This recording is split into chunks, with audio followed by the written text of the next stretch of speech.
کے ولی کا مرتبہ اونچا ہے یا کعبہ شریف کا مرتبہ اونچا ہے؟ کیا پوچھا گیا؟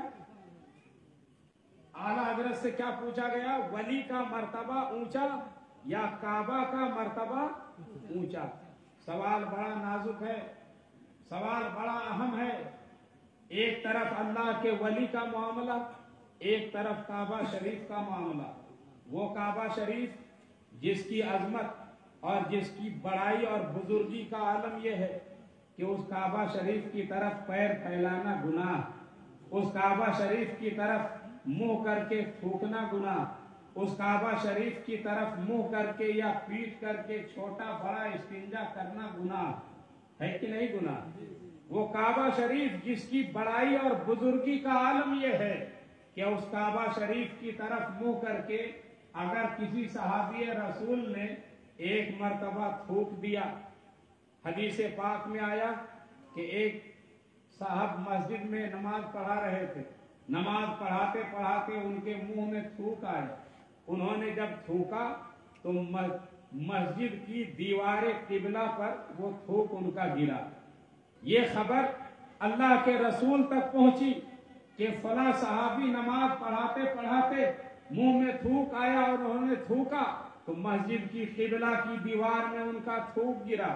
اللہ کے نبی علیہ الصلوۃ والسلام نے حکم جاری فرمایا کہ خبردار خبردار، اب آنے والے وقت سے وہ نماز پڑھانے کے لائق نہ رہے، اب وہ نماز نہیں پڑھا سکتے ہیں، مصلی امامت پر وہ فائز رہنے کے لائق نہ رہے۔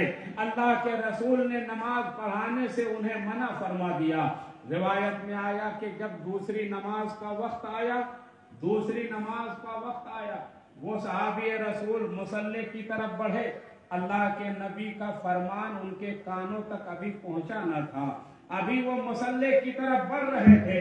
صحابہ نے نبی کے حکم سے انہیں باخبر کیا، اللہ کے نبی نے آپ کے لیے یہ حکم جاری کیا ہے۔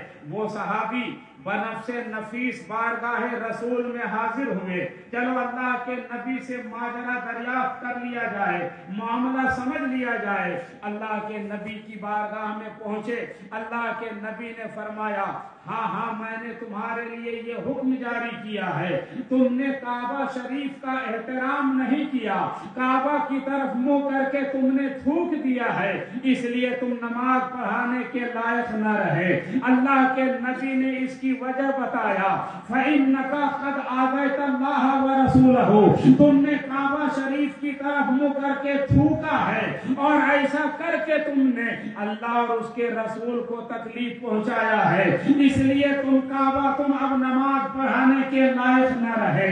میرے دوستوں اور بزرگوں، کعبہ شریف کا مرتبہ اتنا اونچا ہے کہ اگر صحابی رسول سے وقتی طور پر احترام کعبہ نہ ہو سکا تو اللہ کے نبی نے انہیں نماز پڑھانے سے روک دیا ہے۔ آج ہمارا آپ کا حال کیا ہے؟ آج ہمارا آپ کا معاملہ یہ ہے کہ ہم کبھی کبھی ایسا بھی ہوتا ہے، شہر میں گئے، بازار میں گئے، مسجد نظر آئی، نماز پڑھنے کا وقت قریب آیا، مسجد میں جا کر کے امام کے پیچھے نماز پڑھ لیتے ہیں اور ہمیں اس بات کی پرواہ نہیں ہوتی ہے کہ جس امام کے پیچھے نماز پڑھ رہے ہیں وہ امام بد عقیدہ ہے یا خوش عقیدہ ہے۔ دیوبندی امام ہو تو اس کے پیچھے پڑھ لیا، جماعتی امام ہو تو اس کے پیچھے پڑھ لیا، وہابی امام ہو تو اس کے پیچھے پڑھ لیا، برا کا ماننے والا ہو تو اس کے پیچھے پڑھ لیا۔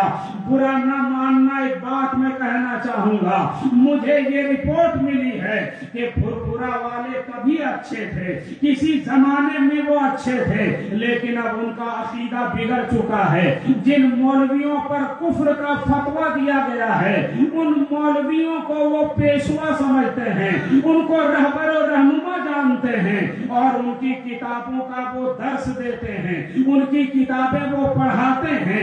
اس لیے برا کا ماننے والا کوئی مولوی ہو تو اس کے پیچھے بھی نماز پڑھ کر کے اپنی نماز برباد نہ کرنا۔ ہم یہ فکر اور پرواہ نہیں کرتے مسجد کا امام کیسا ہے، نماز پڑھ لیتے ہیں۔ ذرا حدیث رسول کو تم سمجھتے چلو، اللہ کے نبی نے اس صحابی کو نماز پڑھانے پڑھنے کے لائق نہ سمجھا، جس نے کعبہ کا وقتی طور پر احترام نہ کیا، جو کعبہ کا وقتی طور پر احترام نہ کرے وہ امامت کے لائق نہیں ہو سکتا۔ تو جو کعبہ ہی نہیں، کعبہ کی بے حرمتی کرتا ہے، اللہ کے نبی کی توہین کرتا ہے، نبی کی شان میں گستاخی کرتا ہے، وہ امامت کے لائق کیسے ہو سکتا ہے؟ اس لیے نہ وہابی امام کے پیچھے نماز پڑھی جا سکتی ہے، نہ بدعقیدہ کسی امام کے پیچھے پڑھی جا سکتی ہے۔ اگر نماز کی حفاظت چاہتے ہو تو جماعت کے لالچ میں اس کے پیچھے مت پڑھنا، تم اکیلے اپنے سے پڑھ لو گے تو تمہاری نماز ہو سکتی ہے، اس کے پیچھے پڑھ کر اپنی نماز برباد نہ کرنا۔ درود پاک پڑھو، اللہم صلی وسلم وبارک علی سید الانبیاء والمرسلین وعلی آلہ